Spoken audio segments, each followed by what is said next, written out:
अस्सलाम वालेकुम। आपको आज के प्रोग्राम में खुशामदीद। पाकिस्तान तहरीक इंसाफ के रहनुमाओं की मुश्किलात बदस्तूर जारी हैं। आज पार्टी के सदर और साबिक वजीर आला पंजाब परवेज इलाही को रिहाई के बाद एक और केस में गिरफ्तार कर लिया गया। एंटी करप्शन अदालत ने चौधरी परवेज इलाही को गुजरात में सड़कों की तामीर के ठेकों में करप्शन केस से डिस्चार्ज करार देते हुए रिहा करने का हुक्म दिया था, लेकिन उसके बाद उन्हें गुजरांवाला में दर्ज एक मुकदमे में गिरफ्तार कर लिया गया। एंटी करप्शन हुकाम का यह कहना है कि यह जो फैसला है यह मेरिट के बरक्स आया है। इससे पहले अदालत में पेशी के मौके पर परवेज इलाही ने मीडिया से गैर रस्मी गुफ्तगू भी की और कहा कि वो पाक फौज के हामी हैं, कोई प्रेस कॉन्फ्रेंस नहीं करेंगे, पीटीआई में हूं और इसी में रहूंगा। उन्होंने निगरान वजीर आला पंजाब पर भी इल्जाम लगाया कि वो उन पर जुल्म कर रहे हैं। निगरान वजीर इत्तलात आमिर मीर का यह कहना है कि परवेज इलाही अपनी गिरफ्तारी का मुद्दा मोहसिन नकवी पर डालने से गुरेज करे और झूठे इल्जाम लगाकर सियासी शहीद नहीं बन सकते। लेकिन दूसरी तरफ तहरीक इंसाफ के जो दूसरे वजीर आला पंजाब हैं थे, वो आज सियासत ही छोड़ गए। परवेज इलाही से पहले पार्टी के वजीर आला पंजाब उस्मान बुज़दार ने सियासत से दस्तबरदार होने का ऐलान कर दिया। उन्होंने आज कहा कि 9 मई के वाकयात काबिल मुज़म्मत है, फौज के साथ पहले भी था और आइंदा भी रहूंगा। हमने हमेशा शराफत की सियासत की है और उसको फ़रोग़ दी है, और आजकल की जो सियासी सूरत हाल जो आप लोगों के सामने है, उसके पेश नज़र मैं सरेदस्त सियासत से अपनी दस्तबरदारी का फैसला करता हूँ। लेकिन तहरीक इंसाफ को बड़ा धचका खैबर पख्तूनख्वा में लगा है, जहां साबिक वजीर आला और पार्टी के सदर परवेज खटक ने गुज़िश्ता रात गए पार्टी की सदारत से मुस्ताफी होने का ऐलान कर दिया। जो इस मुल्क में हुआ अच्छा नहीं हुआ। 9 मई का जो हादसा हुआ उसको मैं पहले ही कंडेम कर चुका हूँ। मैंने काफ़ी सोच विचार के बाद फैसला किए, मैं पार्टी का ओहदा छोड़ता हूँ सदारत, और बाकी दोस्तों और पार्टी वर्क से सलाह मशवरा करके आइंदा का लायामल तय करूँगा। साबिक एमएनए शेख याकूब और साबिक सूबाई वजीर पीर गुलाम मोहिउद्दीन चिश्ती भी आज पार्टी छोड़ गए। पीटीआई के साबिक एमएनए जवाद हुसैन ने पीपल्स पार्टी में शमूलियत इख्तियार कर ली, जबकि साबिक पार्टी रहनुमा जहांगीर तरीन मुसलसल मुख्तलिफ रहनुमाओं से मुलाकातें कर रहे हैं। तहरीक इंसाफ में आगे क्या होने जा रहा है, क्या कोई फॉरवर्ड ब्लॉक बनेगा, नई पार्टी अमल में आएगी, तहरीक इंसाफ के पार्टी छोड़ने वाले रहनुमा कहां जाएंगे, पंजाब इस वक्त सियासत का महवर बना है, क्या पार्टी वहां इकट्ठी रह सकेगी, इस पर आज प्रोग्राम में बात होगी। और दूसरा सवाल जो है वो मईशत का है। खराब हालत रिकॉर्ड बना रही है।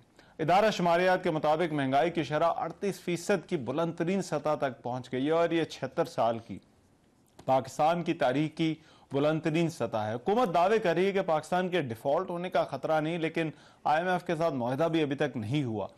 क्या हुकूमत मईशत संभाल सकेगी, इस पर भी आज के प्रोग्राम में बात होगी। क्विकली एक बड़ा एस्टीम पैनल आज की इस बहस में मुझे ज्वाइन कर रहा है। तारुफ करा देता हूँ, शोएब शाहीन साहब मेरे साथ मौजूद हैं, पाकिस्तान तहरीक इंसाफ के मुख्तलिफ केसेस में नुमाइंदगी भी कर रहे हैं, साबिक सदर इस्लामाबाद हाई कोर्ट, बहुत शुक्रिया।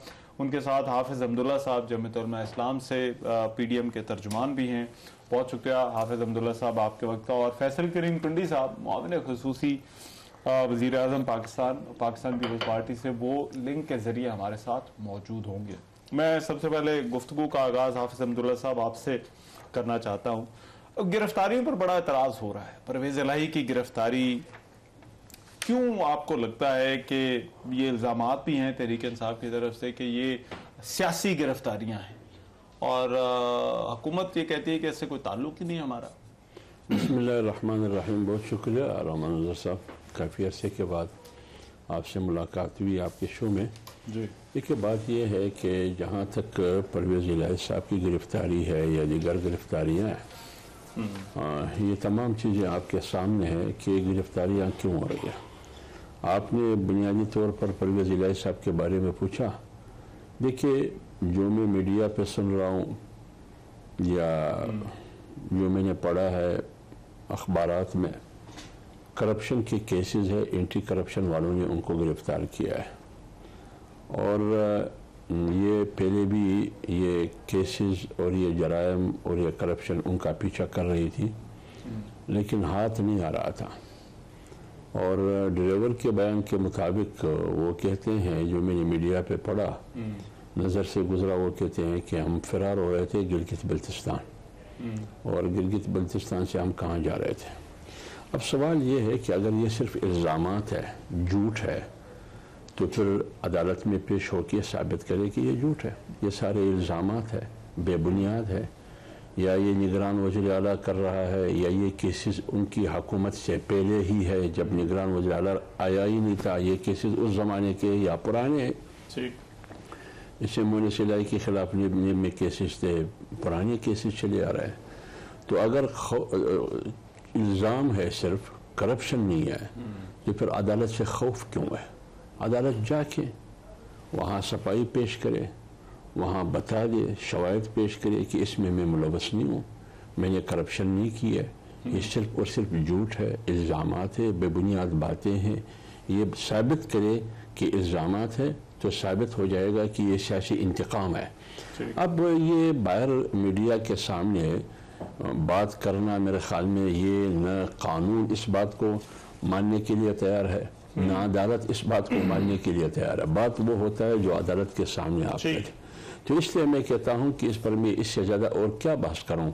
बुनियादी सिंपल सी जवाब है इसका, अगर इल्ज़ामात है तो अदालत ने आपको बुलाया है, तो फरार होने की क्या ज़रूरत है? आपने कोई जुर्म ही नहीं किया, मैं मानता हूँ आपने कोई जुर्म नहीं किया है, तो अदालत ने आपको बुलाया है, आप जाके अदालत के सामने पेश करें कि मैंने कोई जुर्म नहीं किया, कोई करप्शन नहीं किए, अदालत आपको छोड़ देगी। उसका एक अमल है। शोएब शाहीन साहब, एक तो हुकूमत, PDM, तमाम रहनुमाओं का कहना है कि ये तमाम चीज़ें हमने फेस की हैं, और तहरीक इंसाफ को भी चाहिए, अगर कोई मामला है तो वो अदालत के सामने जो है वो चले जाएं, वहाँ पर केसेस हैं, रिलीफ जो है वो उनको, चौधरी परवेज इलाही को आज ही बल्कि एंटी करप्शन केस कोर्ट ने उस केस से भी जो है वो डिस्चार्ज कर दिया।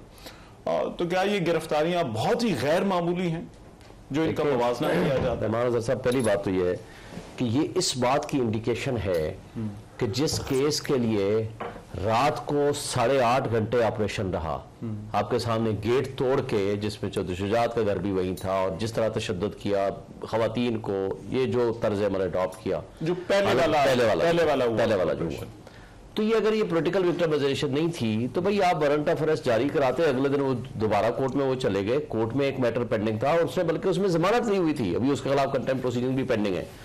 तो अगर ये सियासी गिरफ्तारियां नहीं है, एक तो यही आज का ये एक सबूत ही काफी है कि जिस केस में आप गिरफ्तारी का इतना बड़ा ड्रामा रचाया, वो 1 घंटे के ऊपर कोर्ट में जब पेश हुआ तो उसमें कुछ भी नहीं था, कोर्ट ने उसको पर्चा डिस्चार्ज कर दिया। दूसरी बात में आता हूं कि अगर ये गिरफ्तारियां कानून कायदे के मुताबिक हैं, तो अदलिया के जजेस, आला अदलिया के, इस्लामाबाद हाई कोर्ट के मुख्तलिफ जजेस ने ये कहने पर मजबूर हुए कि जनाब हम तो आपको छोड़ देंगे, हम बरी भी कर देंगे, हम रिलीज भी कर देंगे, लेकिन आपको रिहाई तब मिलेगी जब आप प्रेस कॉन्फ्रेंस करेंगे। तो ये पॉलिटिकल विक्टिमाइजेशन क्या होती है? मुझे बताएं कि ऐसा पाकिस्तान की तारीख में, इवन मार्शल लॉ के जमाने में भी कभी हुआ है कि अदलिया एक तरफ जमानत दे या रिलीज करने का ऑर्डर करे? अब शीरी मिजारी की मिसाल सामने रखें, एक दफा रिहाई दी, दूसरी दफा दी, तीसरी दफा दी, चौथी दफा दी, फिर 5वीं दफा जब उसने प्रेस कॉन्फ्रेंस कर ली, अब सब कुछ ठीक हो गया। जिस दिन मुझे बताएं फवाद चौधरी को 2 दफा जमानत हुई और फिर भाग के उसको तीसरी दफा जाना पड़ा, उस वक्त तो वो बहुत बड़ा मुजरिम था इनकी नजर में। जिस वक्त उसने पार्टी छोड़ दी, तो कल आप VVIP के जरिए 3 घंटे जाकर जेल में मुलाकात भी करवाते हैं, तो फिर वो कौन सी फोर्सेस है? तो समझ नहीं आती कि क्योंकि उन्होंने कहा कि मैं सियासत से ब्रेक ले रहा हूं, और वो ब्रेक भी जो है वो 1 हफ्ते के लिए, 3 दिन 4 दिन की जो है वो ब्रेक थी, वो ब्रेक खत्म हो गई। तो आप ये कह रहे हैं कि ये मामला सारा प्रेस कॉन्फ्रेंस के साथ ही जुड़ा हुआ है? उसके साथ जुड़ा हुआ है, तो फिर पॉलिटिकल विक्टिमाइजेशन और क्या होती है? यहाँ पर के साथ भी जो है वो यही मामला आपको बाजार ये लगता है, बाजार ये लगता है। ठीक है, अगर कुछ जुर्म किसी ने किया है, कानून कायदे के मुताबिक आप प्रोसीड करो, इन्हें कार्ड्स में लाओ। अदलिया अगर जमानत दे दे, रिलीज कर दे, तो उसको मानो ना। अब ये तो नहीं ना कि अदलिया, जिस तमाम कारकुनों का यही हाल है पूरे पाकिस्तान में, अदलिया इधर से रिलीज करती है, अगले ही दिन उठा लेते हैं दूसरे केस में, तीसरे केस में, बगैर केस के। अच्छा। और आप देखो अली जैदी ने क्या किया, प्रेस कॉन्फ्रेंस कराई, उस जगह मेरी गोली मार दो, मैं पार्टी नहीं छोड़ूंगा, उठा करके सक्कर जेल में कहां ले गए, क्या क्या किया। जिस दिन वापस प्रेस कॉन्फ्रेंस की, अब वो दूध के धुले हो गए।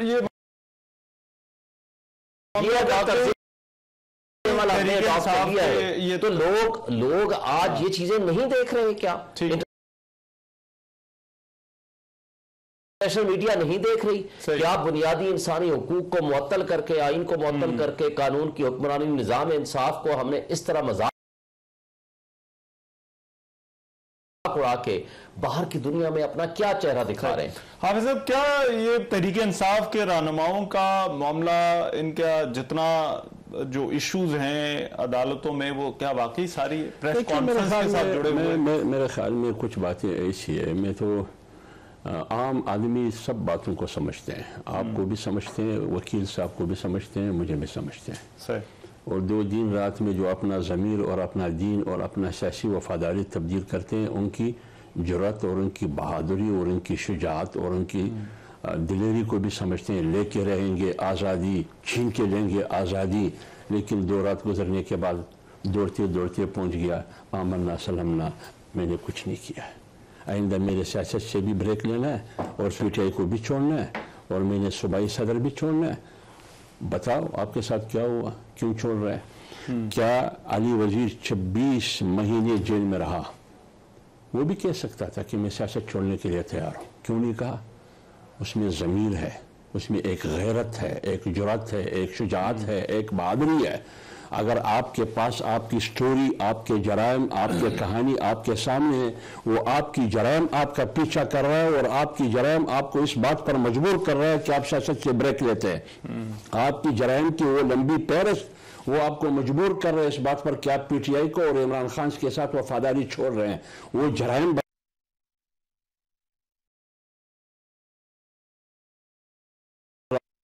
सकते हैं, खाकाना बासी जेल में रह सकते हैं, मरियम नवाज जेल में जाती है, कोई केस साबित नहीं, मैं नवाज शरीफ जा सकते हैं, शहबाज शरीफ जा सकते हैं, सलमान और ख्वाजा साद रफीक जा सकते हैं, राना सनाउल्लाह 15 किलो वो मैंने जान अल्लाह को देनी है, मैंने जान अल्लाह को देनी है। तो मतलब ये है कि गैरत कहाँ गई, ज़मीर जाग गई, वो गैरत कहाँ गई, वो बहादुरी कहाँ गई, वो शुजाअत कहाँ गई? क्यों इतने मजबूर है तुम इतने कमज़ोर क्यों हो गए? आप एक प्रेस कॉन्फ्रेंस करके वो तमाम वजारतें जो मज़े आप लूट रहे थे जब वजीर थे, आपने कारकुनों को जेल में धकेल दिया, आपने खवातीन और बच्चियों को और कौम की बेटियों को जेल में धकेल दिया।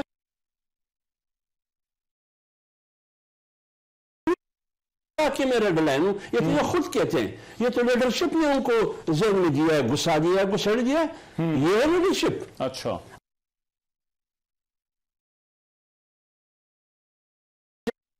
मुझे कत्ल किया जा रहा है, मैं नहीं जा सकता हूं। मौलाना फजल रहमान साहब पर 3 खुदकुश हमले हुए, आज तक वो छुपा नहीं है। अच्छा, 3 खुदकुश हमले हुए। हमारे उलमा तहरीक इंसाफ का आगे फ्यूचर आप क्या देख रहे हैं? ये रहनुमा ये किधर जाएंगे? ये सियासत से तो ये कहां से आए थे? इनमें से ब्रेक तो आए थे कहां से?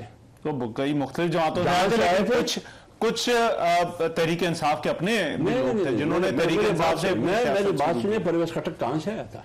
उसका बैकग्राउंड देखिए।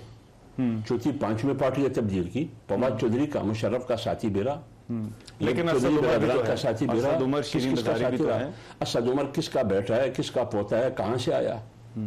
ये आप खुद जनरल ज़ियाउल हक साहब का बेटा कहाँ है, वो क्यों खामोश है?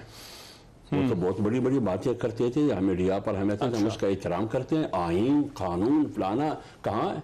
देखिए सानिया 9 मई रेड लाइन है, सानिया 9 मई रेड लाइन है।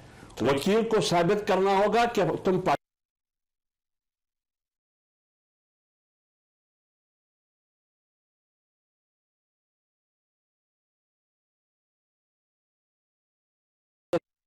लड़ाई न आपके साथ है, साफी के साथ लड़ाई नहीं है, न PDM के साथ लड़ाई है, अच्छा, न किसी और के साथ है। अच्छा, जो पाकिस्तान को आपको लगता है रियासत का मामला है। मगर इसमें शोएब शाहीन साहब, ये तहरीक इंसाफ के जो रहनुमा हैं, क्या वाकई वो थोड़ा, जिस तरह इनका मानना ये है कि मवाजने में वो ठहर नहीं सके, जिस तरह बाकी पार्टियों के लोग गिरफ्तारियों के बाद रुके रहे, उन्होंने अपनी पार्टियां नहीं छोड़ी? देखिए रहमान रजा साहब, एक बात तो तय होगी कि हाफिज साहब ने भी वही बात की है जो मैंने की है कि इसका मतलब है कि जिस दिन वो प्रेस कॉन्फ्रेंस करेंगे दूध के दूल्हे हो जाएंगे। अच्छा। और जिस दिन नहीं करेंगे रियासती जबर का वो मुकाबला करें। आना चाहिए था उनको, मुकाबला करना चाहिए था। ये बात गलत है, मैं इनकी बात से इत्तेफाक करता हूँ, जो कुछ उन्होंने किया। लेकिन जहां तक पार्टी छोड़ने का सवाल है, मुझे बताएं, जब जियाउल हक साहब का मार्शल्लाह आया और जुल्फकार भुट्टो अभी जिंदा थे, बल्कि उनके जमाने में तमाम पार्टी लीडर छोड़ गए थे और सारी नई पार्टियां बन गई थी। उनके 40 सीसी के मेंबर थे। पता है कितने बच्चे थे? सिर्फ 2। और बीच में हमने इजाद किया मोहम्मद खान जुनेजो को। मोहम्मद खान जुनेजो तब देखा कि वो इंडिपेंडेंट आदमी है, उसके वतन से हमने नवाज शरीफ को इजाद किया। नवाज शरीफ को तोड़ने की कोशिश हुई, लेकिन नवाज शरीफ जब डील करके बाहर गया, उसके वतन से पीएमएल क्यू पैदा हुई। उस वक्त किधर थे इनके? सारी लीडरशिप किधर थी? पीएमएल क्यू के बाद फिर भी और एक मौके पर पीएमएलएन के मेंबरान की तादाद असेंबली के अंदर मेरा ख्याल है 15 थी, 15 या कुछ, हाँ 12 इस तरह। वो उस वक्त कौन सा टाइम था? वो वही टाइम था जो मुशर्रफ का जमाना था। अब क्या हुआ उसके बाद? पीएमएल क्यू ने भी इक़्तिदार नहीं ले सकते थे इंडिपेंडेंटली। फिर तड़का लगाया गया पैट्रियट्स का, वो फैसल सारे याद की सरबराही में, आपको याद होगा। ठीक है। उसके बाद वो 5 साल पूरा मुख्तदर तबके और हल्के एंजॉय करते रहे। देखें, पार्टियां हाइब्रिड निजाम के जमाने से नहीं खत्म होती।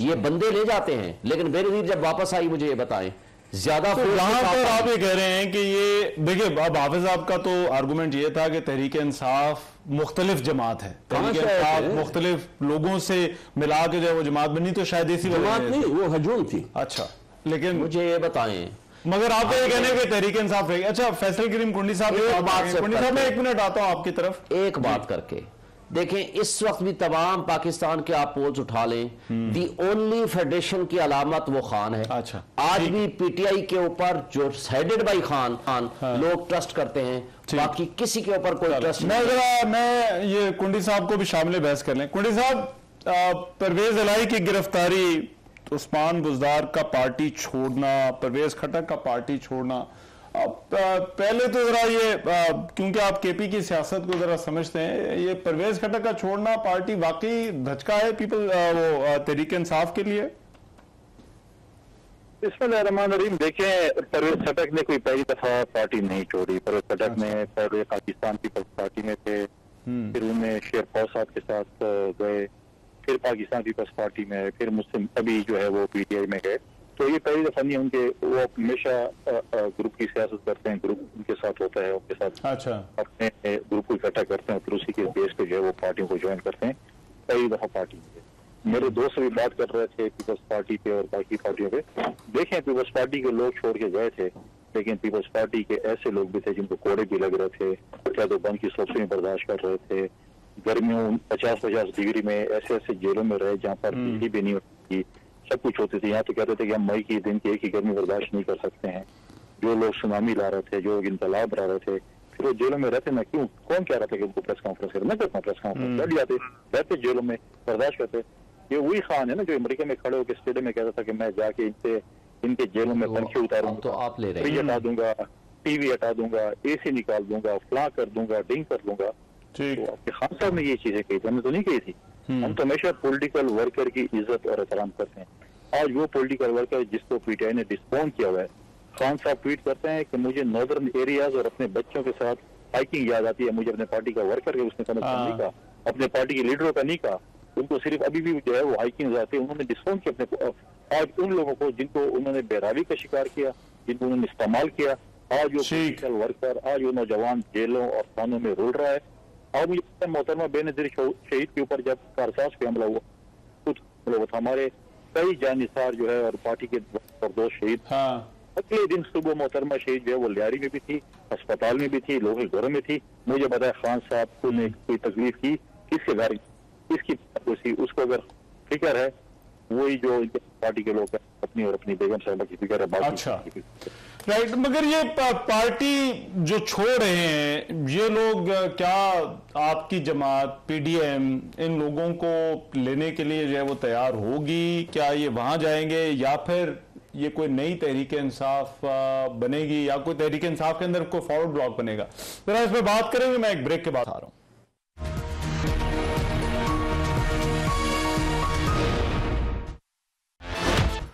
ब्रेक के बाद प्रोग्राम में एक मरतबा फिर से खुशामदीद। बात हो रही है तहरीक इंसाफ का आगे क्या बनेगा, क्या फॉरवर्ड ब्लॉक बनेगा, ये जो लोग हैं ये कहां जाएंगे, क्या पार्टी के अंदर रहेंगे या फिर कोई नई जमात होगी। तरीन साहब भी मुलाकातें करें। मैं शोएब शाहीन साहब, एक जो मामला है वो तहरीक इंसाफ पर हुकूमत कई दफा इशारे दे चुकी है कि पाबंदी पर भी जो है वो बात हो सकती है। आपको लगता है कि कोई ऐसी सूरत हाल पार्टी के सामने आ सकती है कि जहां पर तहरीक इंसाफ पर ही जो है वो पाबंदी लग जाए? देखिए, मेरा नहीं ख्याल, क्योंकि अगर तहरीक इंसाफ पे पाबंदी लगी, पहली बात तो यह है कि जो उसके इंग्रेडिएंट्स है ना कॉन्स्टिट्यूशन के, कि जिससे मुल्क जो ऐसी पार्टी बनाई जाए जो मुल्क की सलामती और उसके इस्तेहकाम के खिलाफ काम कर रहे हो, वो इल्जाम नहीं है। इस फॉर्मेशन के लिए नहीं बना। एक साबिक प्राइम मिनिस्टर रहा इमरान खान और उसकी पार्टी, और वो सारा कुछ काम कर रहे हैं। अगर किसी का इंडिविजुअल एक्ट है तो उसकी बुनियाद पर आप पार्टी को तो नहीं, लेकिन तहरीक लबैक वाली मिसाल तो है हमारे सामने। वो फिर कितने दिन नोटिफिकेशन रहा, विड्रॉ हो गया ना। आपको लगता है कि ये विड्रॉ हो गया ना, खुद किया गवर्नमेंट ने, उसी गवर्नमेंट ने। और दूसरी बात है कि अगर ऐसी को पाबंदी लगी तो 15 दिन के अंदर अंदर उस डिक्लेरेशन को सुप्रीम कोर्ट में चैलेंज करना पड़ता है, और सुप्रीम कोर्ट का जो फैसला होता है वो हतमी होता है। मेरा नहीं ख्याल कि पाबंदी लगेगी। माजी में नैब पे पाबंदी लगी थी वली खान वाली पार्टी पे, उसने एनपी बना ली, उसी तरह पॉलिटिक्स में रहा। जो पीपल्स पार्टी के भी जो मामला इसी तरह मुश्किल में आए थे, लेकिन उसका कोई फर्क नहीं पड़ा। देखिए, पार्टियां कभी नहीं खत्म होती। पार्टियों को कम और खत्म किया जा सकता है उसकी गवर्नेंस के जरिए। देखें, पीपल्स पार्टी को खत्म करने की कोशिश हुई, ज्यादा फोर्स के साथ आई, लेकिन जरदारी साहब की पॉलिसियों ने पार्टी को कमजोर किया। नवाज शरीफ साहब छोड़ के गए, वापस आए तो उसी फोर्स के साथ वापस आए। लेकिन आज अगर पीएमएलएन की कम हुई है पॉपुलैरिटी, तो उनकी गवर्नेंस की वजह से कम हुई है। कुछ जोर जबरदस्ती कानूनी तौर पर भी जो डिक्लेरेशन या वो उसकी जो मनसूखी है पार्टी की, वो नहीं हो सकती। और अगर करने की कोशिश भी हुई ना, उसका उल्टा नुकसान होगा पीडीएम की जमातों को, सियासी और जमहूरी ताकतों को। ये नहीं हो सकता कि आप एक पार्टी को आउट करने के चक्कर में, इसलिए कि आप इलेक्शन में नहीं जा सकते, एक पार्टी को ही परमानेंटली आउट कर दें। क्या कोई पाबंदी लग सकती है तहरीक इंसाफ? देखिए रहमान भाई, बात यह है कि दो बातें।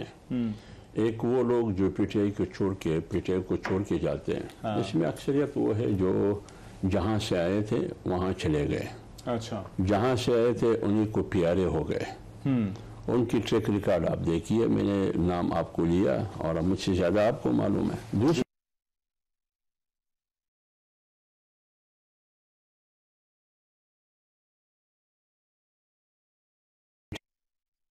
जड़ें थी, उनको तो उन्होंने बाहर फेंक दिया। सारे इलेक्टेबल को, आज़ाद उम्मीदवार को, खुद गरजों को, मफाद परस्तों को, सियासी मौसमी परिंदों को साथ में मिला के, बाकी उनकी जो ओरिजिनल पार्टी जिस बुनियाद पर पार्टी खुली थी वो सारे इधर उधर हो गए। जहां तक इनकी दिगर पार्टियों का, इनका अलग पार्टी, मेरी राय ये है, अगर ये पीडीएम का फैसला नहीं है अभी तक, मेरी राय ये है कि जो फवाद चौधरी जैसे लोग जो पार्टियां तब्दील करते हैं, इनको किसी भी पार्टी में शामिल नहीं करना चाहिए। ये जितने भी लोग हैं जो हमारे आपकी इस्तिलाह में अदब के साथ सियासी लोटे कहते हैं, तमाम पार्टियों के दरवाजे इस पर बंद होना चाहिए। वो इसलिए कि हमेशा जमहूरियत, पार्लियामेंट और सियासत और सियासी पार्टियों को अगर कमजोर किया गया है तो ये बुनियादी अंसर और एलिमेंट। ये बात आप बतौर पीडीएम तर्जुमान कह रहे हैं या बतौर जेयूआईएफ के तौर पर? मैं जेयूआई का मेंबर हूँ, जेयूआई को कहना चाहिए। मैं आ रहा हूँ, मैं पीडीआई का तर्जुमान भी हूँ, पीडीएम का तर्जुमान भी हूँ। मेरी जाती राय है, अगर मेरी पार्टी मुझसे पूछिए तो मैं दलील के साथ, मंतिक के साथ उनको ये कहूंगा कि इन लोगों को पार्टी में नहीं लेना है। मतलब पीटीआई छोड़ने जो लोग आ रहे हैं उनको ना लिया जाए। अगर पीडीएम की प्लेटफॉर्म से मुझसे पूछा जाए तो भी मेरी राय ये होगी कि इनको पार्टियों में नहीं लेना चाहिए। अच्छा, इनको नहीं। अगर आप सियासत को और जमहूरियत को मजबूत देखना चाहते हैं तो इससे सियासत कमजोर होगी, जमहूरियत कमजोर होगी। इन लोगों को नहीं लेना चाहिए। तीसरी बात मैं ये करता हूँ, ये लोग जहां भी जिस कंस्टिट्यूएंसी से खड़े होते हैं, पीडीएम और हुक्मरान इत्तेहाद मिलके एक ही कैंडिडेट उसके मुकाबले में खड़ा करे, उनको हरवा दे। अच्छा, ताकि वो पार्लियामेंट में न पहुंच सके। सो आप इसके लिए आवेद साहब तो फिर पीडीएम को अगला इलेक्शन इकट्ठे होकर लड़ना पड़ेगा। मैं तो ये मतलब अगर कम से कम इनकी जो सफ़ अव्वल, सफ़ दुएम और सफ़ सवम के लोग हैं पीटीआई के, इनका मुकाबला करना चाहिए। वो 12 लोग होंगे, 15 लोग होंगे, ज्यादा से ज्यादा तो नहीं है। आप ये कह रहे हैं कि जहां पर पीटीआई के कैंडिडेट हो वहां पर पीडीएम को एक कैंडिडेट लाना चाहिए, बिलखुसूस वो लोग जो पार्टियां तब्दील करके आए। अच्छा, जैसे शाह महमूद कुरैशी है, फवाद चौधरी है, शफकत महमूद है, फिरदौस अशकावान है, अच्छा, और अल्लाह आपका भला करे परवेज खटक साहब है, इस तरह की जितनी भी असद कैसर, ये सारी चीजें। मैं जरा कुंडी साहब, इनमें से बहुत सारे लोग कुछ ज्वाइनिंग हुई है पीपल्स पार्टी में, तो फिर पीपल्स पार्टी इनको क्यों? एक बात मुझे इजाजत कर दीजिए। अच्छा, एक बात जी चलें काले कुंडी साहब एक बात, दूसरी बात मैं बोल गया वो ये पाबंदी की आपने बात की कि पार्टी पे पाबंदी होनी चाहिए, नहीं चाहिए। असल बात है आइन और कानून का। अगर कानून तकाजा करती है, आइन का तकाजा हो कि इस पार्टी की रविश ये है कि इस पर पाबंदी होनी चाहिए, कानून का तकाजा। अच्छा, फिर तो मैं इस हक में हूँ, ये मेरी जाती राय है कि मैं इस हक में हूँ कि पीटीआई पे पाबंदी होनी चाहिए। अच्छा। क्यों होनी चाहिए? क्योंकि पीटीआई अब सियासी और जमहूरी पार्टी नहीं रही। वो इसलिए नहीं रही कि पीटीआई डायरेक्ट रियासती तनसीबात पर, अलामात पर हमला आवर हुई। इसकी लड़ाई अब न पीपल्स पार्टी से है, इसकी लड़ाई न जेयूआई से है, न पीएमएलएन से है, न पीडीएम से है, इसकी लड़ाई अब रियासत से है। अब हमने एक लकीर खींचना होगा कि कौन रियासत के साथ है, कौन रियासत के साथ नहीं है। अगर पीटीआई इस जाविये पे उतरती है कि ये रियासत के खिलाफ सप में खड़ी है, तो फिर कानून का तकाजा क्या है, आइन का तकाजा क्या है, उसी के मुताबिक इनके साथ वही कुछ होना चाहिए। राइट जी कुंडी साहब, ये आप पीपल्स पार्टी में कुछ लोग जा रहे हैं, तो पीपल्स पार्टी क्यों जो है वो इन लोगों को जो तहरीक इंसाफ छोड़कर आ रहे हैं उनको एक्सेप्ट कर रही है? देखिए, मैंने शायद आपके पिछले प्रोग्राम में कहा था और उस वक्त भी पीटीआई के लोग जो है वो हंस रहे थे कि मैंने कहा था कि पाकिस्तान पीपल्स पार्टी के साथ बहुत से लोग राब्तों में हैं, उसमें बहुत ही मतलब है कि जिस टीयर के भी आप हैं और बहुत से लोग राब्तों में, और जरूरी नहीं कि पाकिस्तान पीपल्स पार्टी हर किसी को अपनी पार्टी में लेगी। अच्छा। हम बिल्कुल ऐसे लोगों के लोग हैं जो कि जो अच्छे लोग भी पीटीआई में थे, जिन्होंने हमेशा आइन की बात की, उन्होंने इज्जतदाराना बात की। उनमें वो लोग नहीं थे जो कि बहुत ज्यादा जो बातें करते थे और असेंबली में भी और बाहर आते के छलांगे लगाते थे और बड़ी टाटा करते थे। आज वो चूहों की तरह दिलों में घुसे हुए। उनको बोले आपने अगर नया पाकिस्तान और सुनामी और इनकलाब लाना तो मैदान में और इनकलाब लेके आए, अब क्यों छुपे हुए हैं? इनकलाब के लिए और सुनामी के लिए और नए पाकिस्तान के लिए बड़ी कुर्बानी देनी पड़ती है। ये नहीं होती कि आप छुप कर भाग जाएं और अपने वर्करों को बेसर सामानी की हालत में छोड़ दें। मैं रिसेंटली में कल परसों में पेशावर गया और अपने जो है हमने उसमें रेडियो पाकिस्तान के वजह एक तारीखी बिल्डिंग, जिस तरीके से उसमें लूट मार की, जिस तरीके से वहाँ पे गाड़ियों में इंजन वगैरह भी निकाल कर लेते, जिस तरह हमारे आर्काइव से ये मुल्क के उसके जो लोग हमें चोर डाकू कहते थे, उनका तो आज पता चला कि उन्होंने जो है पेशावर रेडियो स्टेशन का गेट 9,000 रुपए में बेच दिया। ये चोर और डाकू को रोकने के लिए खुद 9,000 रुपए पे गेट बेचने पे उनके पार्टी के वर्कर आ गए थे। ये तो उनकी असलियत है। लिहाजा हम ये नहीं करते, हम ये भी कहते हैं कि जो जिन लोगों ने आइन की बात की है, आइन के बलाजिश की बात की है, जिन्होंने मैच्योरिटी की बात की है, हमारे दरवाजे बिल्कुल खुले। लेकिन पीपल्स पार्टी की जो क़यादत है और साबिक सदर आसिफ अली जरदारी क्या मुलाकातें कर रहे हैं, मिल रहे हैं? क्योंकि कुछ खबरें आ रही थी ऐसी कि कुछ मुलाकातें हो रही हैं इन रहनुमाओं से जिन्होंने अभी अभी पार्टी छोड़ी है या तहरीक इंसाफ को खैरबाद कहा है।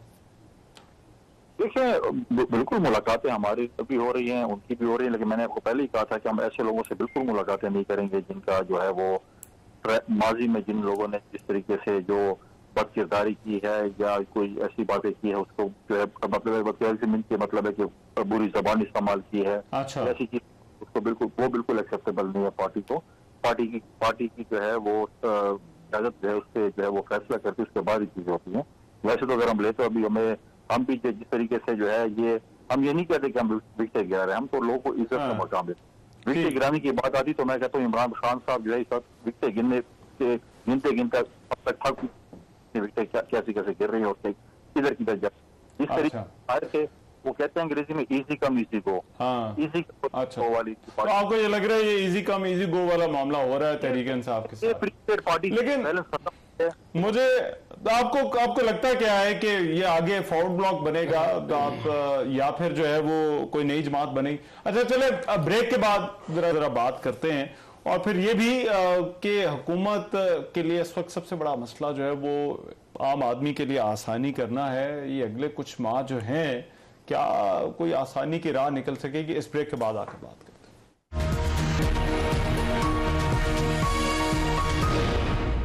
ब्रेक के बाद प्रोग्राम में एक मरतबा फिर से खुशामदीद। फैसल करीम कुंडी साहब, ये जरा जो मैंने ब्रेक पर जाने से पहले आपके लिए इसके लिए सवाल छोड़ा था कि ये लोग आपको क्या लगता है, क्या तहरीक इंसाफ में कोई फॉरवर्ड ब्लॉक बनेगा या फिर ये कोई नई जमात बन सकती है? देखिए मैं नहीं, ये तो तहरीक इंसाफ के जो लोग तहरीक इंसाफ को छोड़ के जा रहे हैं और 9 मई के वाकयात जिसको वो कर रहे हैं से जो लातालगी का ऐलान कर रहे हैं, आज तो वसीम अकरम भी सुने प्लस की जगह माइनस हो चुका है। और अब ये तो उनका अपना फैसला है कि क्या करते हैं, जहांगीर तरीन साहब के ग्रुप में जाते हैं या अपनी कोई हमख्याल कोई अपना ग्रुप बनाते हैं, जो भी करते हैं। लेकिन तहरीक इंसाफ में प्रॉब्लम ये है कि तहरीक इंसाफ में जो है कोई एक लीडरशिप नहीं है, वो सारे जो है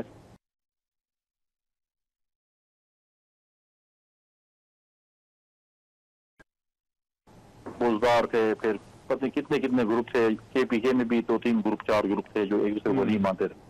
अब उनके ऊपर डिपेंड करता है, इसमें तो हमारा कोई वो नहीं है कि तहरीक इंसाफ का क्या ग्रुप बनता है क्या ग्रुप नहीं बनता। अच्छा, तो ये तो उन्होंने फैसला करना है। हमारा फोकस है पार्टी पे है कि हम अपनी पार्टी के लिए काम करें, मेहनत करें, में अपने मैनिफेस्टो पे जो है अपना एक जो है ज्यादा चीजें निकालें।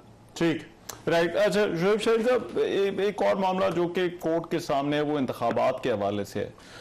उसमें भी अब क्योंकि वो नजरसानी का कानून भी है, कल भी अदालत में इस हवाले से जो है वो बात हुई। अब तो उसमें आपको क्या लगता है कि हुकूमत ने ये जो नया कानून दिया है उसके बाद क्या वाकई हुकूमत के पास जो है वो अब नजरसानी जो अपील का कहा जा रहा है, वो अपील का अब राइट जो है वो हुकूमत को मिल चुका है? उसके बाद देखें, एक बात मैं जरा कुंडी साहब वाली बात करके आगे चलूंगा कि ये जो डिस्क्रेडिट लोग थे बकौल आपकी नज़र में, आज जो पार्टी भी इनको लेगी, जिस को जो चले जाएंगे वो बाजार ये कहेंगे कि जनाब ये तो बड़े बाज़मीर लोग थे जो 2 हमारे पास आ गए हैं, ये 4 चले गए हैं मुस्लिम लीग नून के, उनके लिए वो बहुत बड़े बाज़मीर हो गए हैं। अब ये जहांगीर तरीन की तरफ थे, ये ड्राई क्लीन हो गए हैं। माजी में यही ATM मशीनें कहा करते थे जहांगीर तरीन को और अलीम खान को, आज नून के लिए सबसे पसंदीदा तरीन वो लोग हो गए।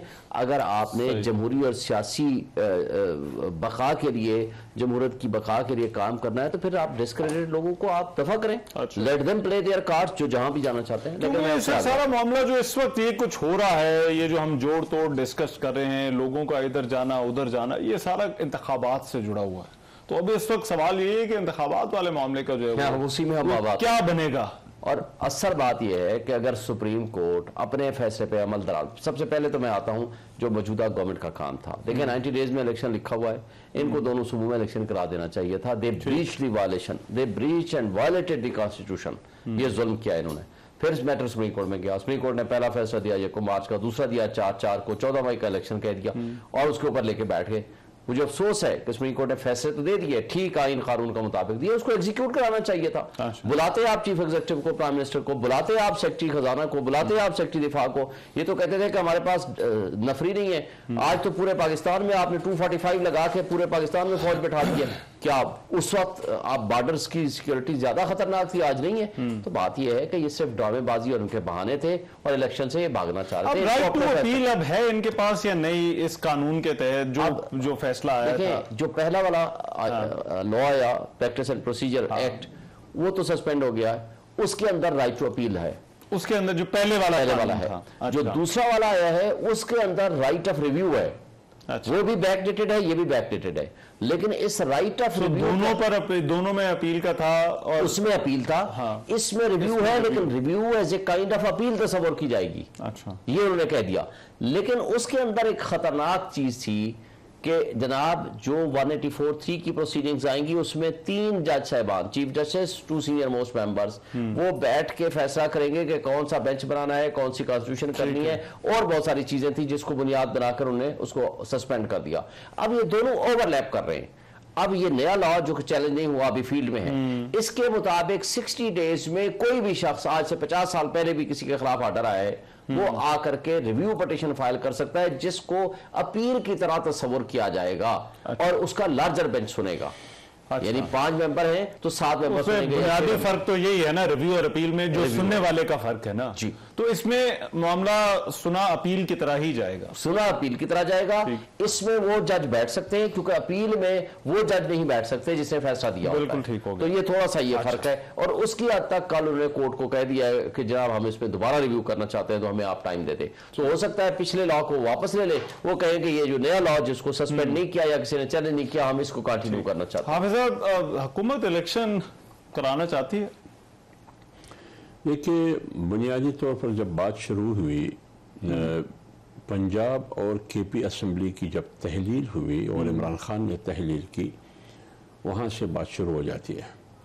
जस्टिस अतहर मिनल्लाह साहब ने एक सवाल उठाया, जब वो बेंच से अलग भी हुआ गालिबन या उसका हिस्सा नहीं बना। उन्होंने कहा पहले ये देखना चाहिए कि असम्बली की तहलील के पुष्ट पर उसकी पश मंज़र में रीजन्स क्या है, वजूहात क्या है, क्या ये असम्बली वाकई आईनी तौर पर तहलील की गई है।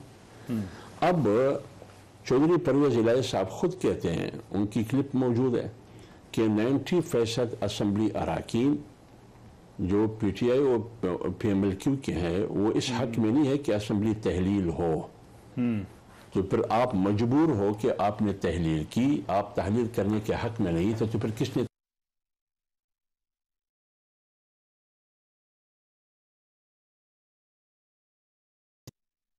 जिसकी इनकी खुद गुफ्तगू उस पर सबूत के तौर आप पेश कर सकते हैं। हाँ। तो अतहर मिनल्लाह साहब ने कहा कि ये देखिए कि ये आईनी तौर पर तहलील हुई है या नहीं हुई है, एक बात ठीक, लेकिन उसको तो डिस्कस ही नहीं किया गया, उसका नोटिस ही नहीं लिया गया।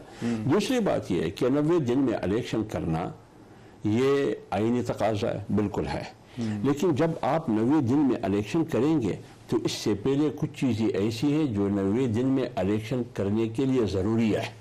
वो है साफ और शफाफ इलेक्शन करना। अच्छा। अब साफ और शफाफ इलेक्शन कब होंगे ये इलेक्शन कमीशन आपको बता सकता है। और फिर दूसरी बात यह कि मरदमशुमारी, खाना शुमारी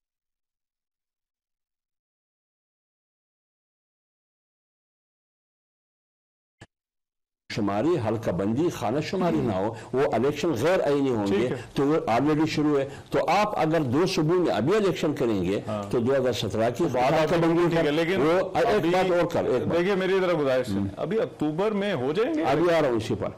अब 90 की नंबर तो हमने सामने रखे, लेकिन उसके लिए जिन शरायत, जिन लवाजमात की जरूरत है उसको हम डिस्कस ही नहीं करते हैं। अच्छा। और सोमोटो जो आपने लिया है गुलाम अहमद डोगर की केस में, केस डोगर का है, सोमोटो बीच में से आ गई। अच्छा। ये सारे वो सवालात हैं जो जजेस ने खुद उठाए। दूसरी बात ये कि इलेक्शन होंगे नहीं होंगे, देखिए आईन ने हमें 5 साल की मुद्दत दी है। जैसी 5 साल पूरी होगी, अभी तक फैसला यही है, इस पर कोई सोच विचार नहीं है कि इलेक्शन अपने वक्त से आगे जाके फिर एक्सटेंशन होगी, इसमें नहीं, इलेक्शन अपने वक्त पर होगी। अच्छा। असेंबली मुद्दत पड़ेगी आईनी, जैसे उनकी मुद्दत पूरी हो जाएगी 60 दिन के अंदर इलेक्शन होना आईनी तकाजा है। अभी तक फैसला यही है। ठीक है कुंडी साहब, एक चीज की जरा वजाहत कीजिएगा, ये तहरीक इंसाफ के जो मेंबरान असेंबली इस वक्त पार्टी को खैरबाद कह रहे हैं, अब इन्होंने पार्टी छोड़ दी है, तो पार्टी का वो जो फैसला था असेंबली से जाने का, वो भी ज़ाहिर बात है अब वो तो उनका फैसला नहीं है, तो इनको असेंबली में वापस आ जाना चाहिए। क्या मशवरा होगा आपका? देखिए, हम तो पहले दिन उससे कह रहे थे कि आप आए, असेंबली में बैठे हैं। इमरान खान साहब को चाहिए था कि वो अमेरिकन कांग्रेसमैन के पांव पड़ने के बजाय वो इस पार्लियामेंट से डायलॉग्स करते, सियासी जमातों से डायलॉग्स करते और इस सब चीज़ों का वे फॉरवर्ड जो है वो इलेक्शन होता। लेकिन उन्होंने जो है पहले कहा कि मैंने किसी से नहीं बैठना, हाथ नहीं मिलाना, कुछ नहीं करना, और अमेरिकन कांग्रेसमैन की जो है मैंने मिलकर करनी है।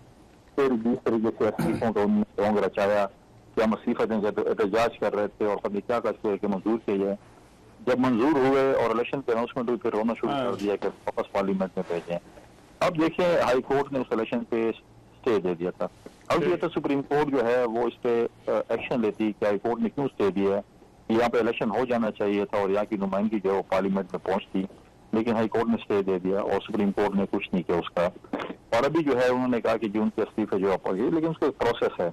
जब तक फैसला आएगा स्पीकर साहब देखेंगे कि उसको क्या उसकी लीगल। नहीं, वैसे वो तो चले कानूनी मामला है, लेकिन सियासी तौर पर आप क्या समझते हैं? क्या अब जबकि इन्होंने पार्टी को खैरबाद कह दिया है, तो फिर क्या इनको वापस आ जाना चाहिए असेंबली में? देखिए अभी तो एक ऐसी एक खिचड़ी पड़ चुकी है, कुछ लोगों ने अगर पार्टी को खैरबाद कह दिया और वो आए, उससे पहले भी लोगों ने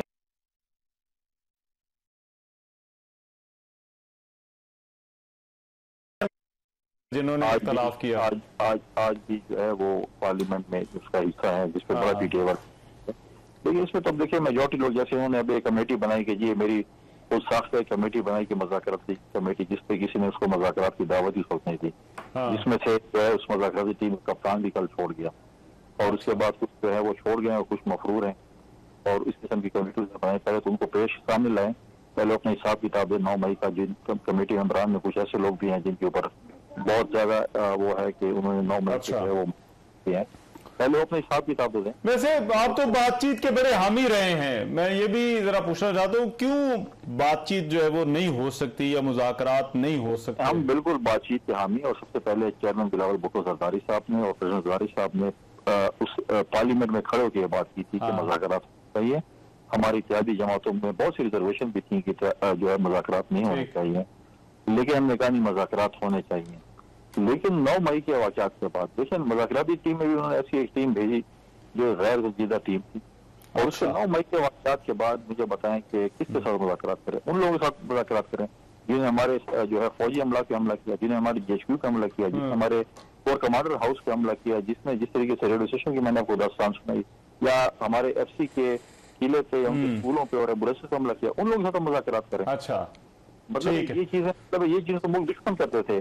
स्वात में जो अभी दीर में किया, जिस छावनी में या एफसी किले में किया, उस पाकिस्तान के झंडा उतार कर पीटीआई का झंडा चढ़ा दिया, और आप उसका मुज़ाकरात करें जिन्होंने इस मुल्क के लिए ऐसी हमला। पहले अपना हिसाब किताब देंगे। अच्छा, जीरो टॉलरेंस उन लोगों पे होगी जिन्होंने उससे तब तक बात नहीं हो सकती। अच्छा, मुझे ब्रेक का हाँ, मैं कुछ जरा ब्रेक के बाद आता हूँ, ब्रेक के बाद कर लीजिएगा बात।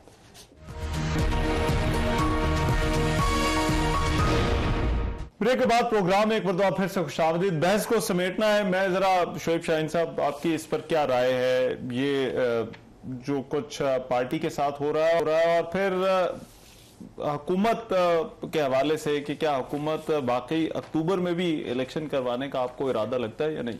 देखिए हमारे मुल्क की जो ट्राइका है ना, establishment, election commission of Pakistan, PDM की जमातें, ये तो इलेक्शन नहीं चाहती। अच्छा। क्योंकि आज भी इनको खतरा है, वो है मकबूलियत खान की। अच्छा। और पीटीआई की, कि एक एक हल्के में उसके साथ साथ इस वक्त भी कैंडिडेट्स हैं, एक छोड़ के जाएगा, दूसरा छोड़ के जाएगा, इलेक्शन रोकने का कोई जो है वो मामला हो सकता है? इस वक्त तक तो कोई चांस नहीं है कि रुक जाए, लेकिन हालात कुछ चेंज होते पता नहीं लगता। लेकिन इलेक्शन कमीशन के वकील ने पिछले हफ्ते कहा कि हम तो 8 अक्टूबर को भी इलेक्शन नहीं देख रहे, ये उनके वकील ने कहा, इलेक्शन कमीशन ऑफ पाकिस्तान के। तो इससे अंदाजा होता है कि इनकी नीयत अभी 8 अक्टूबर को भी नहीं है इलेक्शन कराने की, ये कुछ ना कुछ आगे लेके जाने का चांस हो सकता है। लेकिन मैं ये समझता हूँ कि गवर्नमेंट को चाहिए कि अब आईन और कानून की पामाली बहुत हो गई, मुल्क तबाही के दहाने पे पहुंच गया। आज एक साल की कारकर्दगी इनकी ये है कि 6.1% पिछले साल जीडीपी था, आज 0.29% हो गई है। लोग बेरोजगार हो गए। लोगों के लिए कम से कम जो स्ट्रॉन्ग गवर्नमेंट आए आगे, एक ताकत और मजबूत आसानी हो लोगों के लिए। एक चीज हाफिज साहब, ये मुज़ाकरात बात क्यों नहीं हो सकती तहरीक इंसाफ से? फिर वही बात जहां से शुरू की वहां पहुंचे। सही, वो इसलिए पहले ये फैसला करना होगा सानिया 9 मई से पहले मुज़ाकरात हम करते थे या नहीं करते थे। अभी फैसल करीम कुंडली ने भी पूरी तफसील बताई, मुझे भी मालूम है, ख्वाजा साद रफीक ने पूरी तफसील